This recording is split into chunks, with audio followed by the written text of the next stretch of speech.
Hi guys, and welcome back to Switchup. A big thanks to Feral Interactive for the review copies. Now, as you know, Glenn isn't feeling too great, so I'll be recording the audio for his Alien Isolation review. I've contributed a couple of bits to the review, including the visuals and audio, but the rest is all Glenn. Once again, it seems like Feral Interactive have done an incredible job of bringing across a slightly older title to the Nintendo Switch, but one that was hugely and critically acclaimed and could potentially work so well in handheld. Does it? Let's find out. 7760 calling Sevastopol Traffic Control. We're carrying 3 passengers on a way. Alien Isolation takes place in the Alien storyline between the first two films. You take on the role of Amanda Ripley, daughter of series protagonist Ellen Ripley, who is played in the movies, of course, by Sigourney Weaver. Set 15 years after the disappearance of the Nostromo, the ship which Ellen Ripley destroyed during her encounter with the alien, Amanda is approached by the Weyland-Yutani Corporation and informed that the flight recorder from the Nostromo has been recovered and is currently being held on a remote space station known as Sevastopol. She's offered a chance to be a part of the team tasked with retrieving the recorder from the station in the hope that it may give her some answers about her mother's disappearance. She accepts and departs with 2 colleagues. Now, I won't say too much more than that, but needless to say, things don't exactly go as planned, and Amanda finds herself stranded on the space station, separated from her crew. But this is just the beginning of the horrors that she will encounter. Gameplay-wise, Alien Isolation is a first-person survival horror game. You must traverse the Sevastopol space station, familiarizing yourself with the new, enforced surroundings, whilst attempting to meet back up with your crewmates. Now, in order to do this though, you'll need to complete certain objectives and tasks, such as finding a power node which will allow you to hack through certain doors, and either manipulating computers or finding keycards to get you to the next area, which in turn opens up new parts of the space station. The station itself is separated into a number of different sections which can be navigated by way of a tram system, as well as by using various elevators and stairs. You have a map at your disposal to assist you with navigating the station, which can feel a little bit labyrinth-like at first, and with the press of a button, this can be accessed. Some parts of the space station are not accessible at first, and turning on computers, acquiring keycards,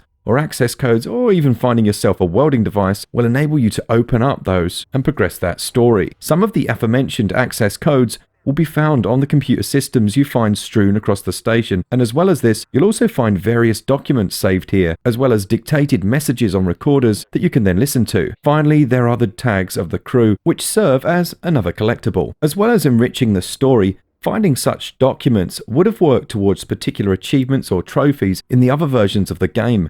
Should you wish to save your game, you can use the terminals dotted around. Amanda will insert her access card to show the game is saved, although these do have a cooldown period as to when you can use the same one again, so you cannot spam them every 2 minutes. If you do lose a life, you'll return to your last save at one of these points. Soon enough, you'll discover the Sevastopol is a pretty hostile place and that your life is under serious threat. However, I don't actually mean the xenomorph threat.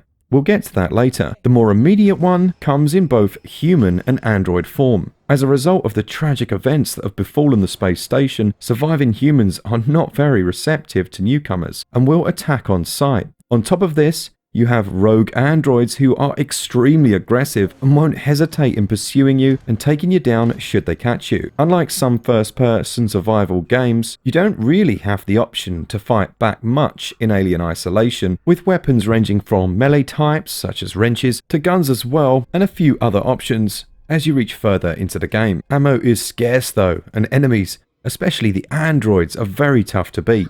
Even with the option to fight presenting itself, sometimes the sensible one is to take refuge and just hide from plain sight. You can do this by entering lockers or hiding under tables and beds, and providing you're not seen entering such places, the antagonist will eventually move on. Stealth is very much the order of the day, and to help you do this, Sevastopol has a system of air ducts that you can take advantage of to move around without being seen. Another tactic for avoiding detection is to rewrite the computer systems that you come across throughout each area. These will allow you to turn on alarms in order to cause a distraction, disable security cameras for obvious reasons, and even to turn off the air purification units, which will affect the visibility or senses of your pursuers. Now, let's talk about the alien itself. Once it arrives, you'll soon discover the true meaning of terror. terror, as the early implementation of the creature into this game is not only one of the best uses of this particular franchise outside of the movies themselves, but also one of the best uses of a horror-based antagonist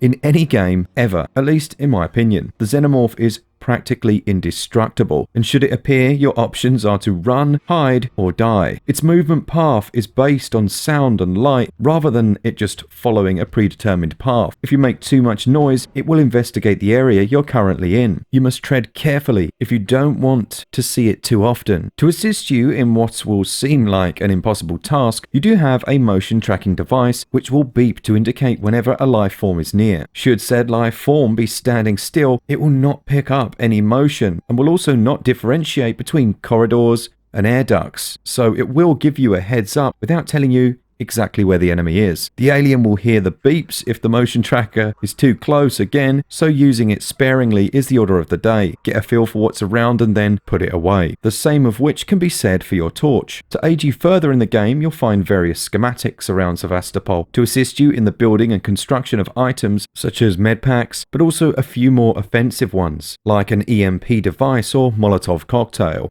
In order to construct these, you'll need to keep an eye out for the various scraps of material that adorn the station, and once you've acquired enough of each material for a particular item, you can then build it to be used. I like this system, although I'll be honest, other than the health packs, I didn't feel the need to use it a whole lot, but that may have just been down to my more conservative play style. The mechanics for the building of these items itself is a little bit fiddly, which was perhaps another reason for me not using it, except for when it was absolutely necessary. Whilst I wholeheartedly applaud the use of the Xenomorph in the game, I do feel that it appears a little too often towards the end, which has its presence begin to cross the line from terrifying to a bit annoying. It does start to feel like, having stayed hidden and seen the alien leave your area, you will have to wait a few moments, take a couple of tentative steps, only for it to burst back from a vent in the ceiling, and in all honesty, at these points, the game can become a touch frustrating. Less, in my opinion, is always more, but credit where it's due, the game understands and abides by this for the most part. In terms of the controls then, the left stick controls your movement while the right your camera. Thankfully,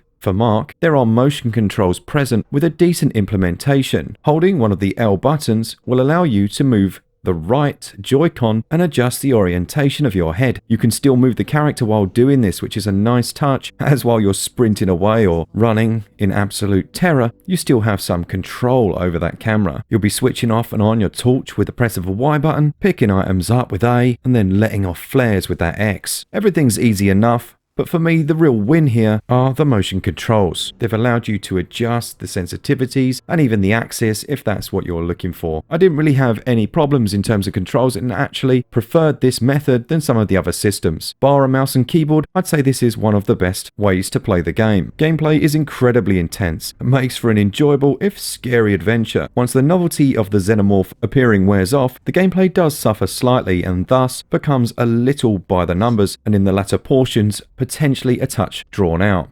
Still though, it is a classic. Gameplay scores 17 out of 20, while those excellent controls score 18 out of 20. The only issues there come from the very nature of playing a game like this using a controller or even a set of Joy-Cons, but is still mitigated by those gyro controls. It's great to see Feral Interactive once again porting over a game to the Nintendo Switch. Why? Well, they're so good at it. They've done an incredible job here. Everything looks crisp and clear and seems to my eye to be running almost at native resolution. Anti-aliasing doesn't take on too much of a blur, and the items, even down to things like magazines, look crisp in both docked and handheld. Performance is a solid 30 frames per second, and I've noticed hardly any drops at all. Despite the darker world, it's filled with very nice lighting effects, which once again have ported over excellently. This certainly looks far closer to the PS4 version, and in fact there are many comparisons up online already, and you'd be hard pressed to tell the difference. Particular credit's got to be given to the Xenomorph and its design. Featuring over 80 different animation sequences, it blends together perfectly, and its movements are appreciably terrifying. In terms of the audio, the soundtrack is excellent on this game, and in fact won many awards when the game was first released. At times you could be mistaken for thinking you were dropped into your very own own nightmarish Ridley Scott world. The shrill highs of violin will crescendo as you crouch waiting in terror for an elevator to arrive, and the unnerving clanging sounds the air ducts make as you open them all add to this excellent atmosphere. Overall for me, the visuals score 18 out of 20. There are elements where they show that the game is slightly older, but overall, and especially on Switch, they're looking delightful. In handheld and docked, performance is great. As for the audio, it's flawless and seems to have little to no downsampling. Audio scores 19 out of 20.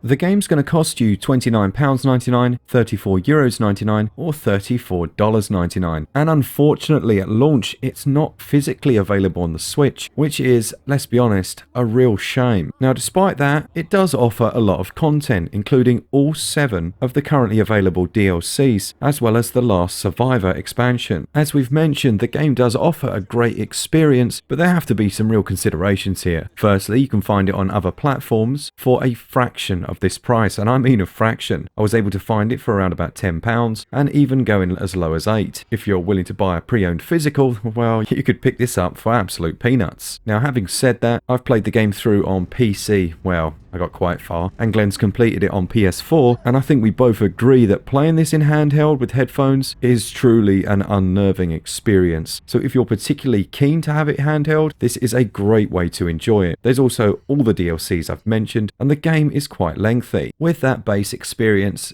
taking you anywhere from around 15 to 18 hours. It is nice that they've included a few extra difficulty options, so you can have this very easy all the way up to an absolute nightmare if you so choose. For me though, the price gap is just so big, particularly when you consider it's a digital only game at the moment. Value scores 13 out of 20. When all's said and done then, Alien Isolation on the Nintendo Switch is a joy to play. If you're new to the game, you've never experienced it before, perhaps consider paying the extra to have it in handheld because it is delightful.